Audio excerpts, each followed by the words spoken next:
95 ஆண்டுகளுக்கு முன்பு வெள்ளையர் காலத்திலே நடைபெற்ற ஜாதிவாரி கணக்கெடுப்பு தரவுகளை வைத்துதான் இன்னும் தமிழ்நாடு மற்றும் இந்தியாவிலே இடஒதுக்கீடு போன்ற நடவடிக்கைகள் அரசு வழங்கிக் கொண்டிருக்கிறது. திமுக அதிமுக ரெண்டு ஆட்சி காலத்திலும் நீங்க இந்த முயற்சி எடுத்துதான் நிச்சயமா நாங்க எதிர்பார்க்கிறோம், நடைபெறும்னு நாங்க நம்பிக்கையோடு இருக்கிறோம். முதலமைச்சர் அவர்கள் தேர்தலுக்கு முன்பு அவங்க கட்சி கொடுத்த வாக்குறுதி தான். என் தலைமையில் நடந்த அனைத்து கட்சி கூட்டத்தில் தாவேகா சம்பந்தமா ஒரு பிரதிநிதி வந்து கலந்துக்கிட்டார். விக்னேஷ் என்பது அவருடைய ஸ்போக்ஸ் பர்சன் வந்து அந்த கூட்டத்தில் கலந்துக்கிட்டு இந்த தீர்மானத்துக்கு அவரும் ஆதரவு கொடுத்திருக்கிறார். இப்போ நாளையோட ஒரு மாதம் முடிவடைந்த நிலையில் நல்லா செஞ்சுட்டு இருக்கிறாங்க.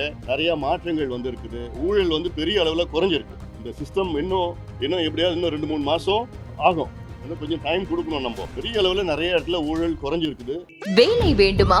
ப்ளூ ஓஷன் இருக்கிறது. 10th 12th டிப்ளமோ டிகிரி படித்தவர்களுக்கு உணவு, தங்குமிடம், இஎஸ்ஐ, PF இன்சூரன்ஸ் உள்ளிட்ட சலுகைகளுடன் அனுபவத்திற்கேற்ற நல்ல சம்பளம் 15,000 முதல் 30,000 வரை. பெண்களுக்கு முன்னுரிமை. 2,000க்கும் மேற்பட்ட வேலை வாய்ப்புகள் உள்ளன. இப்போதே தொடர்பு கொள்ளுங்கள். Blue ocean. அன்பு ஊடக நண்பர்களுக்கு வணக்கம். இன்று தமிழக முதலமைச்சர் மாண்புமிகு திரு விஜய் அவர்களை சந்தித்து தமிழ்நாட்டில் உடனடியாக சமூக நீதி கணக்கெடுப்பு என்கின்ற ஜாதிவாரி கணக்கெடுப்பை நடத்த வேண்டும். இதனுடைய அறிவிப்பு வருகின்ற சட்டமன்ற கூட்டத்தொடரில் ஆளுநர் உரையில் அறிவிக்க வேண்டும் என கோரிக்கையோடு அவரை சந்தித்தோம். அதில் கடந்த வாரம் நடைபெற்ற அனைத்து கட்சி கூட்டம், அனைத்து சமுதாய தலைவர்கள் கூட்டம் என் தலைமையில் நடைபெற்றது. இந்த கூட்டத்தில் கிட்டத்தட்ட 42 தலைவர்கள், அந்த கட்சியினுடைய பிரதிநிதிகள் கலந்து கொண்டு ஒருமனதாக தீர்மானத்தை நிறைவேற்றியிருந்தார்கள். இந்த தீர்மானம் தமிழ்நாட்டில் 69 விழுக்காடு இடஒதுக்கீட்டை பாதுகாக்க வேண்டும். அடுத்தது 95 ஆண்டுகளுக்கு முன்பு வெள்ளையர் காலத்திலே நடைபெற்ற ஜாதிவாரி கணக்கெடுப்பு தரவுகளை வைத்துதான் இன்னும் தமிழ்நாடு மற்றும் இந்தியாவிலே இடஒதுக்கீடு போன்ற நடவடிக்கைகள் அரசு வழங்கிக் கொண்டிருக்கிறது. இந்த பழைய தரவுகள் போதுமானது இல்லை, இதை நாங்கள் ஏற்க மாட்டோம் என்று உச்சநீதிமன்றமும் உயர்நீதிமன்றங்களும், இந்தியா முழுவதும் இருக்கின்ற உயர்நீதிமன்றங்களும் அதை ஏற்றுக்கொள்ளாத சூழலில் நவீன தரவுகள் வேண்டும் என்ற கோரிக்கை, அதற்காக உடனடியாக தமிழ்நாட்டிலே கணக்கெடுப்பு நடத்த வேண்டும் என்று ஒரு கோரிக்கை வைத்தோம். நடந்து முடிந்த அனைத்து கட்சி, அனைத்து தலைவர்கள் கூட்டம் அவர்கள் சார்பிலே இன்று மாண்புமிகு முதலமைச்சர் அவர்களை இன்று நாங்கள் சந்தித்திருக்கின்றோம். அது மட்டுமல்ல, தமிழக வெற்றி கழகம் இன்று ஆட்சிக்கு வந்திருக்கிறது. முதலமைச்சர் விஜய் அவர்கள் தேர்தலுக்கு முன்பு அவர்களுடைய கட்சி தேர்தல் அறிக்கையை வெளியிட்டார். அந்த தேர்தல் அறிக்கையில் முதல் வாக்குறுதி தமிழ்நாட்டில் உள்ள அனைத்து சமுதாயங்களும் சமூக நீதி வாரியாக பிரதிநிதித்துவம் இருக்க வேண்டும், அதற்கு சாதிவாரி கணக்கெடுப்பு நடத்த வேண்டும் என்று அவர்களுடைய முதல் வாக்குறுதி. அதையும் ஞாபகப்படுத்தினேன். அதை அவரும் சொல்லியிருந்தார். நாங்கள் எல்லாம் இதை மக்களுக்கு உறுதி கொடுத்திருக்கின்றோம் என்று சொல்லியிருந்தார்கள். ஆக எங்களுடைய எதிர்பார்ப்பு, தமிழ்நாட்டில் கணக்கெடுப்பு நடத்த வேண்டும். மத்திய அரசு சாதிவாரி கணக்கெடுப்பு, காஸ்ட் சர்வே என்கின்ற மக்கள் தொகை கணக்கெடுப்பிலே கூடுதலாக அதை நடத்த திட்டமிட்டிருக்கின்றார்கள். மத்திய அரசு நடத்துகின்ற அந்த கணக்கெடுப்பு என்பது இது மேக்ரோ லெவல் கணக்கு. இது ஏதோ தலைகளை எண்ணுகின்ற கணக்கு. மாநில அரசு எடுத்தால்தான் இது மைக்ரோ லெவல், துல்லியமாக தமிழ்நாட்டில் உள்ள 8 கோடி மக்களுடைய நிலை, 2.25 கோடி குடும்பங்களுடைய துல்லியமான நிலையை, சமூக பொருளாதார கல்வி நிலையை துல்லியமாக எடுக்க முடியும். எடுத்து இல்லாதவர்களுக்கு வழங்குவது, இல்லாதவர்களுக்கு கொடுப்பது தான் சமூக நீதி. அந்த கணக்கெடுப்பை உடனடியாக நடத்த வேண்டும். இதில் கர்நாடகா 2 முறை எடுத்து விட்டார்கள், தெலுங்கானா முடித்து விட்டார்கள், பீகார் முடித்து விட்டார்கள், ஆந்திரா, ஒரிசா, ஜார்க்கண்ட் நடத்தி கொண்டிருக்கின்றார்கள். ஆக சமூக நீதி பிறப்பிடம் தமிழ்நாடு.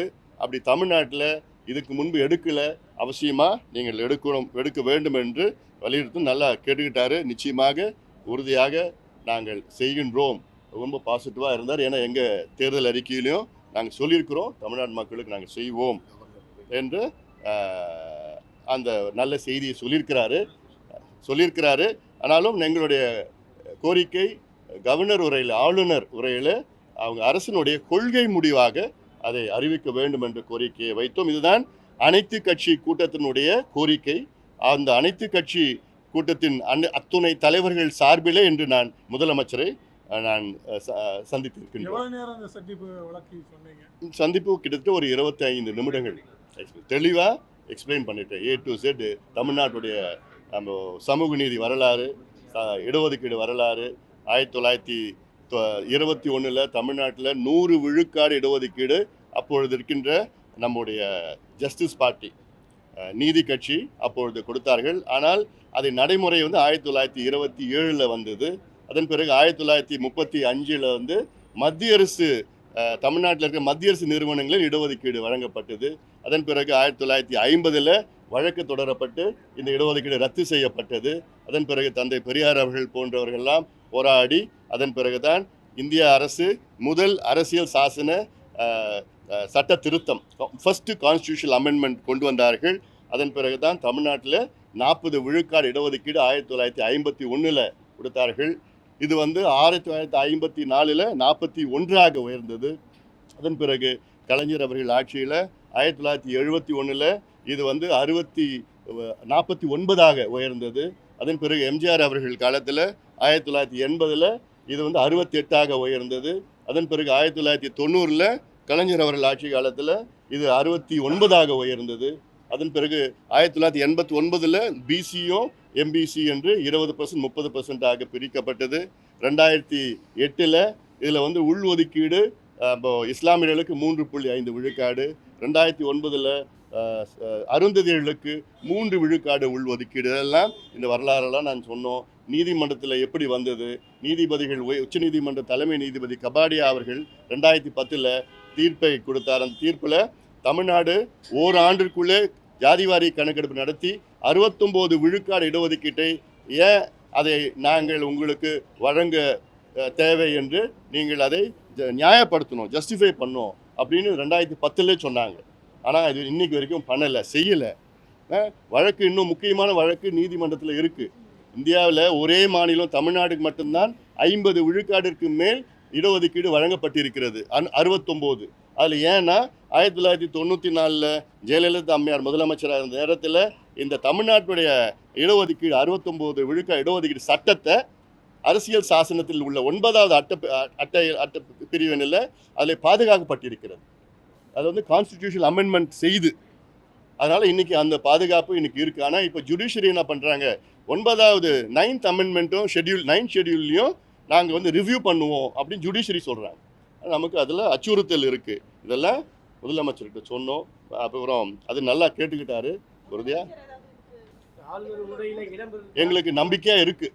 நம்பிக்கையாக எங்களுக்கு முதலமைச்சர் நல்ல நம்பிக்கையான முறையில் எங்களுக்கு பதில் சொல்லியிருக்கிறார். திமுக அதிமுக 2 ஆட்சி காலத்திலும் நீங்கள் இந்த முயற்சியை எடுத்துட்டு தான் இருந்தீங்க. இப்போ தாவேக ஆட்சியில் அது நடைபெறும்னு நினைக்கிறீங்க? நிச்சயமாக நாங்கள் எதிர்பார்க்குறோம், நடைபெறும்னு நாங்கள் நம்பிக்கையோடு இருக்கிறோம். என்னென்னா முதலமைச்சர் அவர்கள் தேர்தலுக்கு முன்பு அவங்க கட்சி கொடுத்த வாக்குறுதி தான் இது.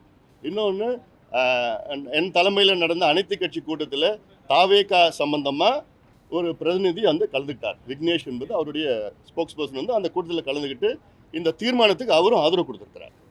அதனால் இது மட்டும் இல்லை, திமுக தலைவர் முன்னாள் முதலமைச்சர் ஸ்டாலின் அவர்கள் அந்த கூட்டத்துக்கு முன்பு எனக்கு தொலைபேசியில் தொடர்பு கொண்டு இதுக்கு ஆதரவு கொடுத்தாரு. விசிக்கு ஆதரவு கொடுத்துருக்குது. சிபிஐ கடிதம் எழுதியிருக்கிறாங்க.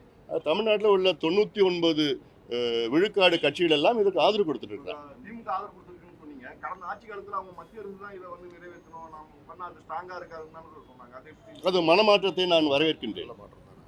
நல்ல மாற்றம் தான், அதை வரவேற்கின்றேன். ஆளுங்கட்சியில் இருக்கும்போது அவங்க பண்ணாம இப்போ ஆதரவு கொடுக்குறாங்க. அதை வரவேற்கின்றேன். இப்போ மனம் மாறி இருக்கிறாங்க, வரவேற்கின்றேன். சார் இப்போ நம்ம மத்திய அரசோட ஒரு இணக்கமான ஒரு சூழல் தான் இருக்கும். மத்திய அரசு சொல்லி இதை மத்திய அரசு மூலியமா பண்ண முடியாது.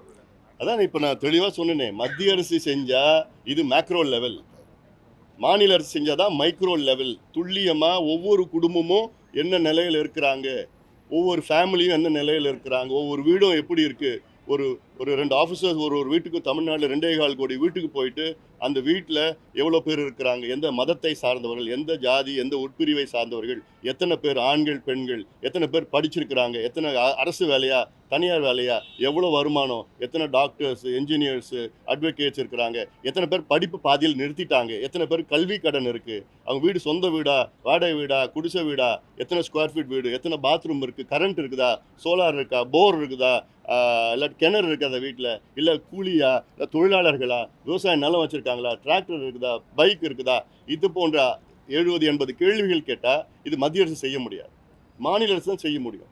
செய்து இது ஏதோ இடஒதுக்கீடுக்காக மட்டும் கிடையாது, சமூக திட்டங்கள். பீகாரில் இந்த கணக்கெடுப்பு நடத்தி 96 லட்சம் குடும்பங்கள் வந்து மாதம் வருமானம் 6,000 ரூபாய்க்கு குறைவாக இருக்குன்னு கண்டுபிடிச்சி அந்த 96 லட்சம் குடும்பத்துக்கு 2 லட்சம் ரூபாய் அவங்களுக்கு நிதி உதவி செய்து தொழிலுக்கு கொடுத்துருக்குறாங்க. 67 லட்சம் குடும்பங்களுக்கு வந்து அவங்களுக்கு சொந்த வீடு இல்லைன்னு கண்டுபிடிச்சிருக்கிறாங்க. அவங்களுக்கு 67 லட்சம் குடும்பத்துக்கு வீடு கட்டிட்டு இருக்காங்க பீகாரில். இதுதான் சமூக நீதி. ஆக இது தரவுகள் வந்தால் தானே, பழைய தரவுகள் வச்சுக்கிட்டு நம்ம ஒன்றும் பண்ண முடியாது. நிச்சயமா ஏற்று நீதிமன்றமே ஏற்றிருக்கு, நீதிமன்றமே ஏற்றுட்டு இருக்கு. அதில் வந்து இடஒதுக்கீடு அதிகப்படுத்தியிருக்கிறாங்க பீகாரில். அந்த அதிகப்படுத்தின முறை சரியில்லாமல் நீதிமன்றம் சொல்லியிருக்கு. அதுதான் மற்ற தரவுகள் எல்லாமே சமூக நலத்திட்டங்கள்லாம் எந்த பிரச்சனையும் கிடையாது. பீகாரில் வந்து அந்த இடஒதுக்கீடு அதிகப்படுத்துறதுக்கு காரணம் என்னன்னா, அவங்க வந்து வெறும் தலையை வச்சுக்கிட்டு அதிகப்படுத்திட்டாங்க, பாப்புலேஷன் வச்சு அதிகப்படுத்திட்டாங்க. நீதிமன்றத்தில் என்னென்னா பாப்புலேஷன் ஒரு பக்கம், சோஷியல் பேக்வேர்ட்னு சமூக பின்தங்கிய நிலை இன்னொரு பக்கம், ரெண்டுமே எக்ஸ்ட்ராபுலேட் பண்ணி ஜஸ்டிஃபை பண்ணி நியாயப்படுத்தி கொடுத்தா எந்த நீதிமன்றமும் தடை பண்ண முடியாது. இதை தான் எதிர்பார்க்குறாங்க. அதுக்கு நம்ம மாடர்ன் கான்டெம்பரரி பர்டினன்ட் டேட்டா இது வேணும். அதுதான் மாநில அரசு தான் செய்ய முடியும். அப்புறம் பார்த்துக்கலாம். பட்டியல் சமூக மக்களுக்கு என்ன நன்மை ஏற்படும்? இதில் இன்னும் சொல்ல போனால் இந்த கணக்கெடுப்பு, நவீன கணக்கெடுப்பு பட்டியலின மக்களுக்கு தான் அதிகமாக நன்மை பெறும். எப்படின்னா, இன்னைக்கு வந்து பட்டியலின மக்களுக்கு வந்து 18 விழுக்காடு இடஒதுக்கீடு, பழங்குடி மக்களுக்கு 1%. இந்த 18 விழுக்காடு இடஒதுக்கீட்டில் 3 பெரிய பிரிவுகள் இருக்குது. அதாவது திராவிடர், அருந்ததியர், தேவேந்திர வேளாளர். இந்த 3 பிரிவில் 76 உட்பிரிவுகள் இருக்குது. இந்த 76 உட்பிரிவுகளில் அதில் ஒரு 6, 7, 8 உட்பிரிவுகள் தான் கிட்டத்தட்ட 18 விழுக்காட்டில் 15 விழுக்காடு இடஒதுக்கீடு அவங்க எடுத்துக்கிறாங்க. மீதி இருக்கிற 68 உட்பிரிவுகளுக்கு இடமே கிடையாது. அதில் கிட்டத்தட்ட ஒரு 30-40 உட்பிரிவுகளுக்கு ஒரு இடம் கூட அவங்களால போட்டி போட முடியல. இதை கண்டுபிடிச்சி 18 விழுக்காட்டை 3ஆ 4ஆ பிரிக்கலாம். அருந்ததிக்கு 3 விழுக்காடு போன்று யார் யாருக்கு கிடைக்கலையோ அவங்களுக்கு 3%, 2% கேரளாவில் பண்ணுற மாதிரி, கர்நாடகாவில் பண்ணுற மாதிரி பிரிவு போட்டால் இன்னும் கூடுதலாக இருக்கும். ரெண்டாவது, இப்போ 18 விழுக்காடு இன்னும் 20 விழுக்காடாக உயர்த்தலாம், இன்னும் அதிகமாக வரும். அதே மாதிரி பழங்குடி இனத்திற்கு 1% இருக்குது. அந்த 1%ல் 36 உட்பிரிவு இருக்குது எஸ்டியில். அந்த 36 உட்பிரிவில் 6 பேர் தான் அந்த 1% எடுத்துக்கிறாங்க, மீதி 30 பேர் கிடைக்கல. அது தெரிஞ்சதுன்னா அதுலேயே வந்து 0.5% பிரித்து பண்ணலாம். கர்நாடகாவில் அதான் பண்ணியிருக்கிறாங்க. கர்நாடகாவில் 15% இருந்தது பட்டியலின மக்களுக்கு, அதை 17% தான் உயர்த்தி, ஏன்னா தனியாக கணக்கெடுப்பு நடத்துனாங்க, 17% தான் உயர்த்தி அதில் 6%, 5% 3ஆக உட்பிரிவு பண்ணியிருக்கிறாங்க. அந்த 6% யாருன்னா இவ்வளோ காலமாக அவங்களுக்கு இடஒதுக்கீடு கிடைக்காதவங்களுக்கு அவங்கள வந்து 6%ல் கிளப் பண்ணியிருக்கிறாங்க. கொஞ்சம் கிடைச்சவங்களுக்கு இன்னொரு 6%, அதிகமாக அனுபவிச்சவங்களுக்கு இன்னொரு 5%. ஸோ அதில் பிரிச்சிருக்கிறேன். அதே தான் பிசி, எம்பிசி, எஸ்சி, எஸ்டி எல்லாத்துக்கும் இது பண்ணலாம். பொருளாதார தேவை கஜானா காலியா இருக்குன்னு முதலமைச்சர் பேசியிருந்தாரு. இது எடுக்கிறதுக்கு எவ்வளவு செலவாக முடியும், ஒரு தோராயமான அமௌண்ட் இது எடுக்கிறதுனால ஒருவேளை அந்த செலவு அதிகமாகுதுன்னு அரசுகள், முந்தைய அரசுகள் கருதி விட்டாங்களா, இல்லை இந்த அரசு என்ன? அதாவது இப்போ கடந்த ஆண்டு தமிழ்நாட்டினுடைய பட்ஜெட் வந்து 4.5 லட்சம் கோடி. தமிழ்நாட்டுக்கு இந்த கணக்கெடுப்பு நடத்தினா செலவு வந்து 700 கோடி அவ்வளோதான் வரும். கர்நாடகாவில் 600 கோடி செலவு பண்ணாங்க. 1.5 மாதம் தான் ஆச்சு. 2 லட்சம் பேர் வச்சு எடுத்தாங்க. தமிழ்நாட்டில் 2.5 லட்சம் பேர் 3 லட்சம் பேர் 1.5 மாதம் 700 கோடி, அவ்வளோதான். 700 கோடி, 4.5 லட்சம் கோடியில் 700 கோடி அரசு பொறுத்த வரைக்கும் ஒரு பணம் கிடையாது. ஏன்னா இது சமூக நீதி பிரச்சனை. நம்ம சமூக நீதி பெறப்படும் தமிழ்நாடு, அதில் சமூக நீதிக்காக இது நிச்சயமாக இது வந்து செயல்படுத்தணும். இஸ்லாமியருக்கும் அருந்ததியருக்கும் கணக்கெடுப்பு உள்ஒதுக்கீடு கொடுக்கும்போது அது ஏற்குது. ஆனா வன்னியர் கொடுக்கும்போது 10% ஏற்காதுக்கு நீதிமன்றத்தில் நிற்காதுக்கான இந்த தரவுகள் தான் கேட்குறேன். இப்போ இஸ்லாமியர்கள் கூட இருக்கிறாங்க. இஸ்லாமியர்களுக்கு வந்து பார்த்தீங்கன்னா 7 உட்பிரிவு இருக்குது. இப்போது ஷியா, சன்னி, லப்பை, போரா அப்படிலாம் 7 உட்பிரிவு இருக்குது. அந்த 7 உட்பிரிவுகளில் ஒரு உட்பிரிவு 2 உட்பிரிவு தான் எல்லா இடத்தையும் எடுத்துக்கிறாங்க. அந்த 3%ல் 3% எடுத்துக்கிறாங்க. இது எடுத்தால் எல்லாத்துக்கும் தான் இது பாதுகாப்பாக இருக்கும். இப்போ நாளையோட 1 மாதம் முடிவடைந்த நிலையில் நல்லா செஞ்சுட்டு இருக்கிறாங்க. நிறையா மாற்றங்கள் வந்து இருக்குது. ஊழல் வந்து பெரிய அளவில் குறைஞ்சிருக்கு. இந்த சிஸ்டம் இன்னும் எப்படியாவது இன்னும் 2-3 மாதம் ஆகும். இன்னும் கொஞ்சம் டைம் கொடுக்கணும். நம்ம பெரிய அளவில் நிறைய இடத்துல ஊழல் குறைஞ்சிருக்குது. அந்த ஒரு சிஸ்டமை மாற்றுறது, ஏன்னா இவங்க மாறி இருக்கிறாங்க, ஆனால் அதிகாரிகள் இன்னும் அவங்க மனசு மாறலை. இன்னும் அவங்க மாற்றுறதுக்கு இன்னும் கொஞ்சம் டைம். அதான் 1 மாதத்தில் போய் எல்லாமே செய்யணும்னு எப்படி எதிர்பார்க்க முடியாதுல்ல. இவ்வளோ, அதாவது ஏன் இந்த மின்சார பிரச்சனை நான் சொல்கிறேன். கடந்த 5 ஆண்டு காலத்தில் திமுக ஆட்சியில் ஒரு புதிய மின் திட்டம் கூட இவங்க கொண்டு வரல. இப்போ நிலுவையில் இருக்கிற திட்டம் கிட்டத்தட்ட 14,000 மெகாவாட் திட்டம் கடந்த 12 ஆண்டுகளாக நடைமுறைப்படுத்தலை. அந்த 14,000 இப்போ தமிழ்நாட்டுடைய மின் தேவைகள் பார்த்தீங்கன்னா பீக்கில் 21,000 மெகாவாட். ஆனால் தனியார் அரசு எல்லாம் சேர்ந்து உற்பத்தி பார்த்தீங்கன்னா 36,000 மெகாவாட் இருக்குது. அந்த 36,000 வந்து சீசனல் 9,000 மெகாவாட் வந்து சீசனல் இந்த காற்றாலைகள் இருக்குது. அதில் ஒரு 9,000 மெகாவாட் அது வந்து மே, ஜூன், ஜூலை, ஆகஸ்ட் 4 மாதம் தான் வரும். இப்போது திமுக அரசில் புதுசாக எதுவும் அறிவிக்கலை, இருக்கிறது கூட நடைமுறைப்படுத்தலை. இருக்கிறதுல எவ்வளோ பெண்டிங் இருந்தது, அதில் ஒன்று மட்டும்தான், அதில் 800 மெகாவாட் மட்டும்தான் இப்போது நடைமுறைப்படுத்தியிருந்தாங்க கடைசியில். ஆக அவங்களுக்கு என்னென்னா, அரசு உற்பத்தி செய்கின்ற மின் ஆலைகளில் ஒரு யூனிட் வந்து 3 ரூபாயிலேருந்து 3,000 ரூபாய் உற்பத்தி செய்யலாம். இன்னொன்று அரசாங்கம் வந்து வாங்குது. அரசு உற்பத்தி செய்கின்ற மின் ஆலைகளில் 3,000 ரூபாய் கொடுத்து ஒரு யூனிட் வாங்குது. தனியார் உற்பத்தி செய்கின்ற மின் ஆலைகளிலிருந்து தமிழக அரசு 9 ரூபாயிலேருந்து 15 ரூபா ஒரு யூனிட் வாங்குது. அதில் அப்போது கமிஷன் அதிகமாக அதில் வரதுனால அவங்க யாருக்கும் வந்து அரசாங்கம் உற்பத்தி செய்யணும்னு விருப்பம் இல்லை கடந்த ஆட்சியில். அதனால தான் இவ்வளோ நட்டம். இன்னொன்று சொல்லப்போனால் மின்சாரத்துறையில் கடந்த 4 ஆண்டுகளில் 4 முறை மின் கட்டணத்தை உயர்த்திருக்கிறாங்க. 56% உயர்த்திருக்கிறாங்க. இதில் 1.5 லட்சம் கோடி ரூபாய் கூடுதலாக மின்சாரத்துறைக்கு வருமானம் வந்தும் இன்னைக்கு நட்டத்தில் ஓடிட்டு இருக்கு. ஊழல் தான். டிரான்ஸ்ஃபார்மர் ஊழல்லாம் பார்த்தீங்க, 32 பேர் ஒரே டிட்டோ டெண்டர் கோட் பண்ணியிருக்கிறாங்க. எவ்வளோ பேர் ஒரு மோஸ்ட்லி காட்டல் அது. இதெல்லாம் வந்து விசாரணை, இப்போ சிபிஐ விசாரணைன்னா இல்லை, சிபிசி அதை இப்போ இந்த இதில் பட் எங்கள் சிபிஐ விசாரணை இதுதான் நாங்கள் தொடர்ந்து சொல்லிட்டு வரோம். இப்போ நாங்கள் மற்றெல்லாம் பதில் சொல்லிட்டு அதை தான் போடுவீங்க. இப்போ வந்தது நோக்கம், அப்புறம் வேற என்ன டைல்யூட் பண்ணிடுவீங்க. ஒன்றே நான் சொல்லிடுறேன். இன்னொன்று நான் சொன்னது வந்து மேகதாது பிரச்சனை சம்பந்தமாக அனைத்து கட்சி கூட்டத்தை நீங்கள் கூட்டுங்க, முதலமைச்சர் கூட்ட வேண்டும். ஏன்னா மேகதாது வந்து தமிழ்நாட்டினுடைய உயிர் நாடி பிரச்சனை.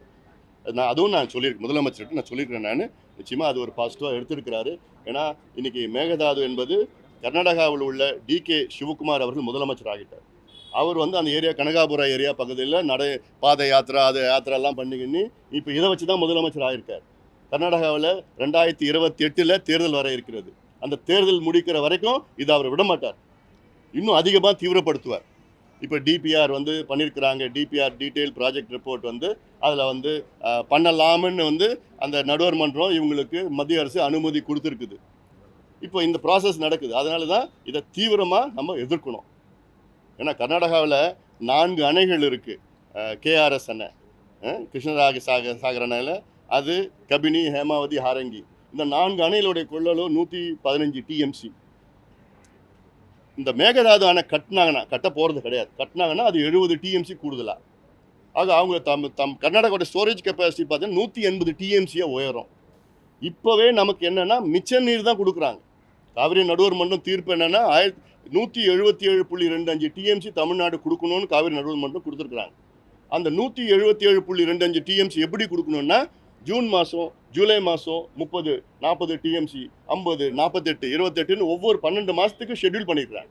ஆனால் அந்த 12 மாதம் ஷெட்யூலில் அவங்க கொடுக்கறது கிடையாது. அவங்களுக்கு 4 டேம் நிறைஞ்சிச்சு, தண்ணியை வேறு எங்கேயும் விட முடியாது. அந்த தண்ணியை தான் நமக்கு மிச்ச நீர் தான் நமக்கு கொடுக்குறாங்க. அதுவே நமக்கு கிடைக்கிறது கிடையாது. அதனால் மேகதாது கட்டினாங்கன்னா அந்த மிச்ச நீரும் நமக்கு வராது. மிகப்பெரிய பிரச்சனை வரும்.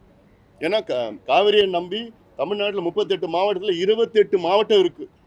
சென்னை உட்பட கிட்டத்தட்ட 5.5 கோடி மக்கள், தமிழ்நாட்டில் 8 கோடி மக்கள், 5.5 கோடி மக்கள் காவிரியை நம்பி இருக்கு. அதனால் காவிரியில் தண்ணி வரலன்னா மிகப்பெரிய ஒரு பிரச்சனை. அதுக்காக இதை ஒரு முக்கியத்துவம் சொல்லி அனைத்து கட்சி கூட்டத்தை கூட்டணும்னு கேட்டுருக்கேன். நிச்சயமாக ஒரு பாசிட்டிவாக பண்ணுவான்னு நினைக்கிறேன். நன்றி, வணக்கம்.